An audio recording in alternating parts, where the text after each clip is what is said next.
இந்த மாமன் முறைகள் உறவுகள், அக்கா பொண்ணு உறவுகள், இதெல்லாம் திருமணம் நடக்கிறதுக்கு உண்டான வாய்ப்புகள் எல்லாம் இப்போ அதிகமாக இருக்கும் அப்படின்னு சொல்லப்படலாம். இடம் விட்டு இடம் மாறும் கல்விகள். ஆமாம், பயணங்கள் நடக்கும். பாட்டி வீட்டில் போய் தங்கி படிக்கிறது, பெரியப்பா வீட்டில் தங்கி படிக்கிறது, மாமா வீட்டில் தங்கி படிக்கிறது, இல்லை ஸ்கூல் மாறுறது, வீடு மாறுறது, இந்த மாதிரி மாற்றங்கள் வருவதற்கு உண்டான சூழ்நிலைகள் எல்லாமே நடக்கும். இந்த மாதத்தில் நீங்கள் வாகனம் விற்பது வாங்குவது தொடர்பான விஷயங்கள் எல்லாமே நன்மையில் முடியும்.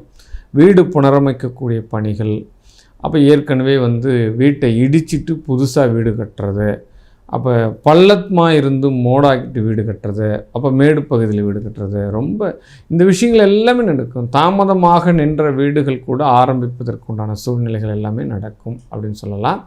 ஏன்னா இந்த குரு பகவான் பார்த்தோம் அப்படின்னா உங்களுடைய 4ஆம் இடத்தை பார்க்கறதுனால குரு செவ்வாயினுடைய யோகம் நடக்கும் அப்படின்னு சொல்லலாம். குரு செவ்வாய் சூரியன் இந்த முக்கூட்டு கிரகங்கள் ஒன்றை ஒன்று இணைந்திருந்தாலோ பார்த்து